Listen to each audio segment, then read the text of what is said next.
Welcome to Musings and Modalities. I'm your host, Tristen Stawicki. Think of me as your pragmatic shaman bestie. Join in with other high-vibe, lovely people as I unravel spiritual ideas to help create change and growth in your life. I cover a variety of spiritual topics, sharing knowledge to meet you wherever you are in your journey. As a shaman, astrologer, and human design reader, I help you understand how to make informed decisions and incorporate different modalities using discernment in your own intuition. Today, you will gain powerful shamanic healing tools you can use to incorporate spiritual practices in non-traditional ways. Whether you're just beginning or need a knowledgeable best friend with the next phase of your journey, I'm here to help. Stay tuned. Musings and Modalities starts now. To Musings and Modalities. I'm Tristen Stawicki, your pragmatic shaman bestie, and for the next 30 minutes, we'll be demystifying intuition and discussing how to avoid gimmicky tricks and turn on deep inner knowing. In this episode, I'll define what intuition even is, what it isn't, and how to build it with my top 7 unconventional suggestions. Now, these are suggestions I use in my own life, and I also have encouraged clients to use these, so they are tried and true methods that you won't want to miss. And later in the episode, I'll share how to handle when your intuition has been wrong and has led you astray. So to start this episode, I want to define intuition. And most people, when they discuss intuition, kind of skip over what it is, and they focus on how to build it, or they use language that isn't really tangible. I've also seen short definitions that all kind of sound the same. Or even more dramatic, they talk about their own experiences and they sound so fantastic, so almost made up, that it's really unrelatable to kind of your day-to-day experience with intuition. So I'm going to spend some time here breaking down, what this is. So intuition is an innate inner knowing of information that comes from the subconscious. It can come without clear reasonings or facts to kind of have a connection or a way to connect this knowing to. And so breaking this down further, it's a thought that comes seemingly out of nowhere, that when you try to prove kind of intentionally, maybe has nothing to back it up. And everyone talks about trusting your intuition, but coming to that tangible, concise definition is really, really challenging. But we've all kind of experienced something in this manner, right? And so the best example I have of tangibly discussing intuition is to think about an improv scene. And so for those of you that maybe haven't taken part in improv or any acting classes, in an improv scene, which maybe you've seen in the media, there's other people whose energy you're feeding off of. It's typically not just a single person. There's 2 or 3 people. And you're using your senses to take in the other people's body language in a scene, right? You're using points of reference in the zeitgeist, maybe to authentically portray a prompt or whatever the scene is based off of. And you're using your own experiences or maybe what you've seen in the media to get the points across in the scene and to ultimately be a little bit humorous, hopefully. And so when you think about kind of what this is, you're intaking all of these sensory inputs in an improv scene. You're taking them in consciously and unconsciously, right? And then messages are crafted from that, and then you're kind of sharing that out in the world. And so when we think about that and kind of that experience overall, I really want to distill that my definition of intuition is data-informed vibes.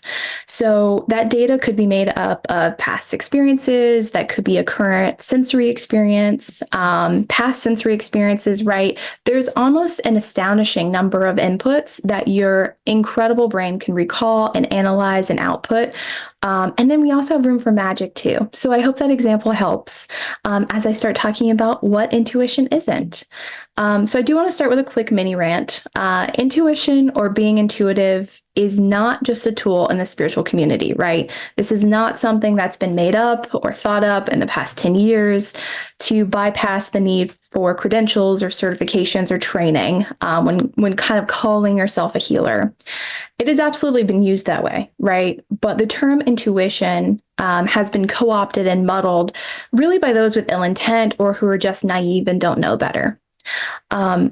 The energy of the term intuitive or intuition has also lost a lot of its purity and connection to source.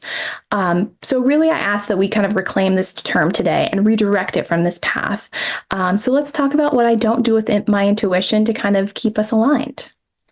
I don't play games with my intuition. So on social media, there are all of these, test your intuition posts. I never do those. Don't do them. The energy around those are icky. The vibes are bad. It's this weird thing where, you either try to guess a card or guess what crystal, and, they're very, very popular. And so with this example, I kind of say no is a full sentence, right?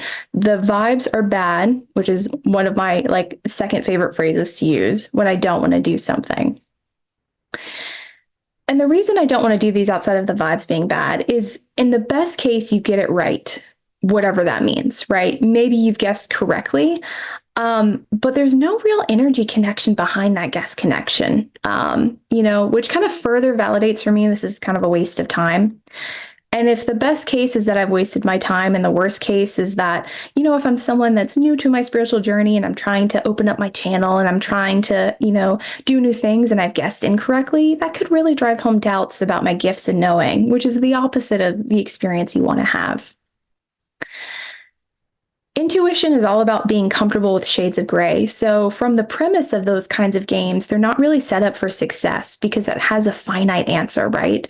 So I really want to focus on building the nuance of being comfortable with shades of gray, of seeing things in multifaceted ways. That's a much better approach to kind of build what you're looking for with your intuition. Intuition is not all or nothing. So I have great intuitive hits on emotions, with numbers randomly, with humor, a joke, or an observation, that might be said.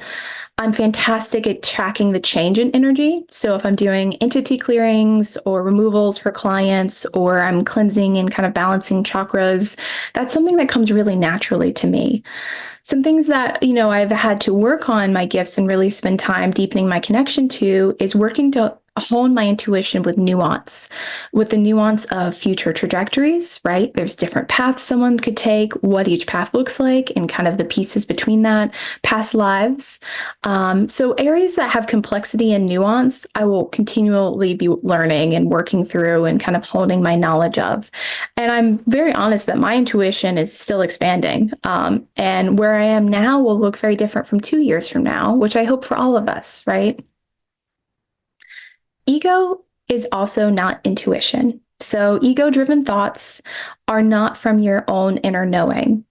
And here's where I feel a lot of spiritual coaches get lost. They start thinking that if they have strong intuitive feelings and that their clients are getting results, they start acting with ego and they start acting like they can never be wrong and that their opinions are facts. And ultimately, that's dangerous, when someone's treating opinions as facts.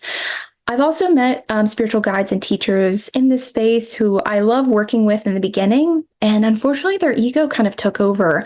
Maybe they got some success, with their business or are getting some attention. And then their connection to source was kind of completely hijacked. Each ego can be very loud to the point that that's all you hear or feel. And it can easily drown out inner knowing. And, to be fair, it's also not just ego. There are other lower vibrational emotions like worry or feeling anxious that can absolutely be all-consuming and can overshadow that inner voice. The goal with any kind of types of all-consuming emotions, of course, is not to ignore them. So we really want to work through those as ignored emotions fester and they expand. With emotions, the only way out is through them. So we need to get to the root of what's driving these types of emotions. Sit with your body. I love the tactic of asking your body if it can just release 10% of it. And you just try to get it down lower and lower, because it's really, really helpful to get these feelings to a manageable state. And then you can start to tune into them and work through releasing them. And once they've been released, and maybe it's not fully, right? The idea of fully releasing all consuming emotions, with just a couple of simple exercises and without someone else kind of taking you through the process could be really challenging. But you get to a state where they've mostly been released. You ground, you put your feet on the floor, you take some deep breaths. And then you can start to tune into messages that you're now ready to receive. And you can start to, kind of turn on that intuition once again. I do want to have just a quick side note before I move on to the next item that intuition isn't. I intentionally left off fear off the list of emotions I included. So fear can absolutely be intuitive, and the goal would be to leave where you are or to trust that fear immediately. When fear is experienced, I see that as the last resort warning, kind of from your intuition, that maybe your boundaries are being completely obliterated, right? Your personal safety is at risk. There's a level of vulnerability that has you feeling unsafe. And when you get to a state like that, when you get to a state of fear, the only focus should be on being safe, to acknowledge that feeling and act on it as quickly as you can. Being intuitive also doesn't mean being omniscient, right? I don't know everything that's going to happen. I can have great, good, neutral things happen to me that are complete surprises. If something surprising happens to someone in my sphere, right, someone in my close circle, it's not my responsibility to look out for them or to know things about them. In fact, there are things that my guides or their guides may block me from knowing, as it's not for the best and highest good for me to have that knowledge. Ultimately, I'm a soul having a human experience, and the joy and surprises of life are a part of that. So I ask that if you're dusting off or strengthening your intuitive muscles, to have grace with yourself. Don't tune into the noise of people that can do extraordinary things. Don't try to compare yourself to that experience at all. Be open to your own knowing, be open to knowing how your gifts present themselves, as that could vary greatly, right? It would be so dull if we got the same messages in the same ways. So you can take note of all your senses, remove any judgment or expectation of how messages, sensations, and knowings might come to you. In this next segment, I want to discuss building a connection and why personal intuition and professional intuition are very different experiences. So I imagine my intuition like a dimmer light switch, right? Where depending on the situation, where I am, who I'm surrounded by, I'm kind of turning up or down my intuition. When I'm at concerts, events, places with a lot of people, that dimmer switch is low, right? I don't want to be taking on everyone's kind of feelings and thoughts. I have a passive intuition, where I'm checking in on the overall vibe. I'm making sure I'm safe, making sure the energy of the crowd is good and the energy isn't noticeably bad or off.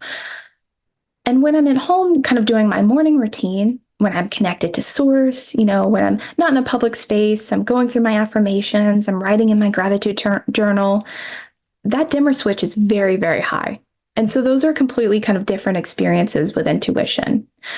And then even further, when I'm in ceremony, when I'm in a sacred space, when I call in the four directions and I'm working with a client, I'm connecting to source to get all the insights in my path or get clear guidance. That dimmer switch is all the way turned on. So if I were to rank it, kind of this experience from a 1 to 10, with 10 being the highest, 10 being kind of the most connected in my day-to-day life, I'm like a 5 to 6, right? I'm grounded, I'm connected to source, I'm available for messages, I'm available for signs and guidance, but I'm not so tuned into the world around me that I'm taking on the energy of others. I'm not energetically tracking my family or friends. I'm keeping my energy and capacity in a receptive but not active state. I also want to break down kind of the idea of personal and professional intuition and the differences between the two. For personal intuition, I'm more speaking to the daily experience of being human and having awareness and insight into how the people in my house are feeling, right? When I'm thinking of a friend and feeling the need to reach out to them, it's making extra kind of food with dinner and then having someone stop by unexpectedly. These are very subtle examples intentionally, right? As they're easily brushed off, that we may have dozens of times a day. And overall, personal intuition is using kind of emotional and observational awareness and taking actions based on this knowing. In contrast, professional use of intuition is generally more direct and less subtle. There's a narrow focus in a container with a one-to-one client in a client session. So when the intention is to receive messages for the highest and best good of the people in this safe space, it takes on a different kind of flavor to it.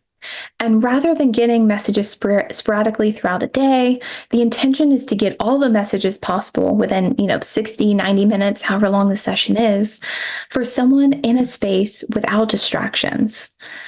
And this type of container really allows for deep connection and an openness where the client kind of allows you to kind of tap into their auric field.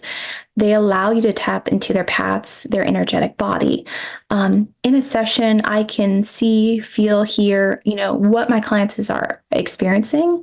I'm also having my own experience, where I'm holding the container, I'm holding the safeness of the space. I'm in that sacred witness state where I'm actively listening without experiencing their emotions, or where I'm not experiencing their feelings. So I don't take any of that energy on. So if you've ever questioned, how can someone know things about me? How can they know how my body's feeling, or the feelings, you're experiencing in a session? And it's really driven by the fact that you're giving your consent and being open to the connection that's being facilitated by a healer. So at the end of the session, I actually have to disconnect my ability to tap into all of these things intentionally. So I shut down this connection. I shut down this type of openness, and I'm cutting cords after each session with the person that I, just spoke to or worked with. And there's also a cost to professional use of intuition, where I do cap the number of sessions I can energetically make space for in a day. And there's a level of preparation before and after a session to achieve the focus and clarity required to deliver profound messages. All right, so I want to shift into talking about my top 7 list. The reason for 7 items, well, sometimes I get amusement and joy from being an agent of chaos. So here they are. So the top 7 unconventional things I recommend for building intuition. The first one is weightlifting. Weightlifting is amazing. I've done it for the past 4.5 years, twice a week, and it's really helped me hear my body in a very different way than other forms of exercise. With cardio, with dance, with spin classes, music's loud. There's a whole kind of club vibe going on. There's a lot happening. And the focus is, different. The focus is on like getting through that experience, breathing through it, perhaps not dying because it can be kind of intense. And with weightlifting, there's just more nuance to the movement. It's slowed down. There's a stillness and a focus. You're counting the reps intentionally. You're focusing on form. There are constant adjustments to have kind of the greatest impact, right? And there's also space for rest, which I love. There's the space to really take a minute or 30 seconds, kind of think about and reflect on what you just did. Maybe you decide to, move up your reps or move up the weight you were working with. And it has a space for growth, which we love. It also helps me tune into different, very specific parts of my body and to specific muscle groups that maybe I didn't really have a connection to before or are often ignored. My second tip is improv and acting classes. And I mentioned at the beginning of the show how improv is a great, tangible example of what intuition is. There's so much listening that has to happen. You're using your observation to watch other folks in a scene. And I also love how it forces your brain to react quickly and thoughtfully to situations. I'm someone that meditates twice a day for 30 minutes each time. And in order to not, the point of that really is to not react so quickly, to really be thoughtful in my actions, and to come back to center. So I think there's such skill and merit to being able to react quickly to a situation and having your brain be trained to be thoughtful in that quick reaction, which is so, so vital. So highly recommend. For my third tip, I also recommend that you watch or read media with an element of mystery. So this would be like watching a light drama, like kind of mystery series, or a movie with a plot twist. Something unexpected is a great way to build intuition. And how I do this is I like to pause the movie or the show near the beginning, a few times in the middle, and before the end to think about my observations, to think about what might happen. I pause for a couple minutes. I'll get up, I'll get some water, I'll move around, and I'll just kind of take in what I've seen and where I think things are going. Now, to be clear, I'm not recommending a true crime or a grisly murder mystery kind of series. Absolutely no judgment if you watch those, or, full on like psychological thrillers. But what I'm thinking for this example is really more in the PG-13 range, like no gore, no violence. This is more of like a palatable mystery situation that's like a puzzle, right? That's what we're kind of looking for. This media would also preferably be fiction so that you aren't tapping into any of the negative energies or entities that would be tied to real mysteries or crimes. All right, and for number 4, paying attention to traffic. So this works for long car trips or trips to the grocery store, and this works whether you're a passenger or a driver. And the goal with this suggestion is to switch driving or being in a car from kind of a passive activity to one filled with engagement. So I recommend, putting on a hypnotic beat for music. And then you start training yourself kind of to raise your dimmer switch from like a 3 to a 7 when on the road, right? Which is a different experience. It's very cool. And this is such a great opportunity to tune into the vibes of the other cars on the road, to see if you can predict which car may cut you off, or who's going to turn without a blinker. So there's some fun, like light judgment in it. But ultimately, you can also think about things like maybe which lane's going to go faster. And what I love about this exercise is that there's always something new to learn and observe. If it's a really light traffic day, you can even try kind of tuning into the energy of different houses or different streets. You can also just get a feel for traffic, right? Overall, and the energy of it. Whenever I'm kind of preparing to take on like the collective energy and understand like what's happening in the space, I love to go for a drive, because what that does is really help me tune into the collective energy to see how people are just in their day-to-day kind of habits, driving to work or from work or doing their errands, what the vibes are. And this really kind of helps me feel what the week's going to be, or just how we're all handling the energy of, what's happening. For tip number 5, I recommend you flex that funny bone. So much of humor and funny observations and jokes are all about timing. And the point with this isn't to try to crack jokes all the time or to, go from maybe a moderately funny person to a very funny person, right? It's really use of observations. It's a sense of what people might find funny and kind of tuning into that. And then it's really about getting timing down, which is the most important piece. I love this practice as timing with intuitive messages is often a downplayed part. And it's actually, I think, equally important to the actual message. When I'm in a conversation with someone and receive a message, I don't just blurt it out. I think about how to phrase it, when to bring it up, how can I turn that convo naturally in the direction of that message? I also check in to see if this person is ready to hear the message or not. Sometimes people, aren't ready to hear something, and you need to share it anyway. So I never recommend kind of holding that message to yourself, right? You got it for a reason. It's to share.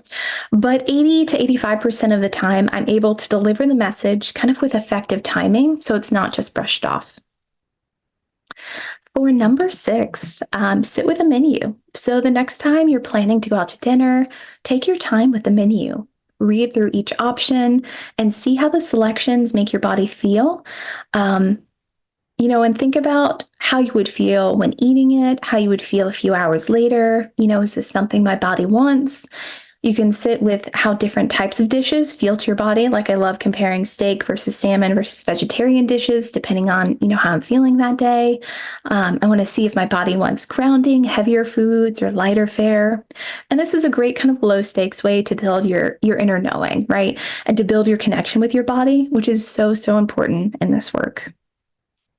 And for my last tip, it's going to be punched out in the face, right? Catchy title, but really what I mean is you're going to want to offer unconditional love and acceptance to your intuition, right? And I get it. Intuition and some of the topics I talk about today and in previous episodes can feel kind of hokey or even worse, woo at times, right? And so building a skill like intuition can feel like a never-ending stairmaster straight to hell. So you really have to listen to your inner voice, listening to your body, and source is absolutely vital on this path. And the fastest way to achieve that is releasing and kind of moving through doubt.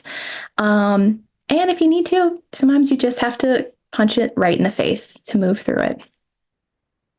Now, I want to give my BFFs only tip, where I want to talk about kind of mistakes we've made of varying degrees. I've absolutely have felt led astray by my inner knowing before, and I'm sure you have as well. And if your intuition has been wrong, there can be some challenges in learning to trust it again and to building your confidence back up. And so to do that, I do a few things, right? I make sure that I didn't confuse ego-driven or anxiety-driven thoughts with my inner knowing.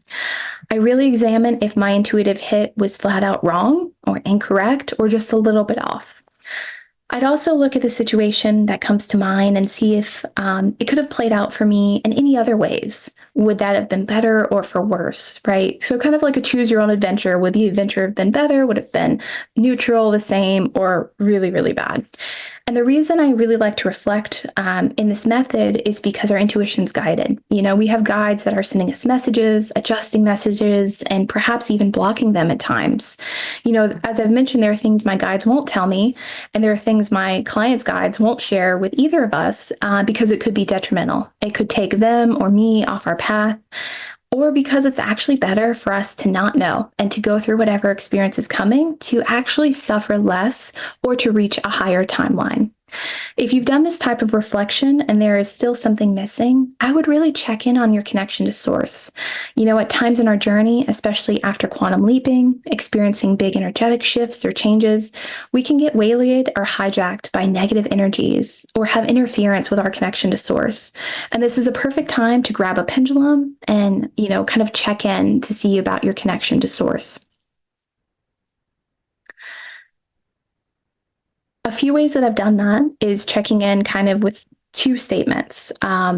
Is there interference with my connection to source or the universe, whatever phrase you love or would like to use? And can Archangel Michael remove the negative energies or entities blocking my connection? And if yes, I would really state the following with purpose and strength.